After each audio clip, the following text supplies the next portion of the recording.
Product of powers with the same base.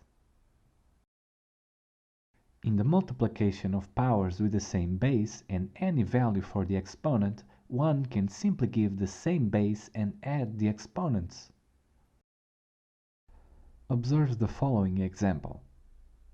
The product of x squared and x to the power of 6 can be solved by simply using the previously stated definition of powers, yielding the product of x times x and x multiplied by itself 6 times.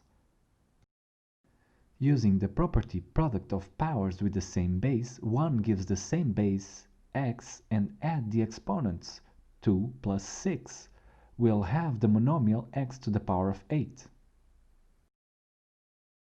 Now, if we have x to the power of 57 multiplying by x to the power of 143, it definitely makes it easier to apply directly the property of the product of powers with the same base, having then x to the power of 57 plus 143 that is equal to the monomial x to the power of 200, or x multiplied by itself 200 times.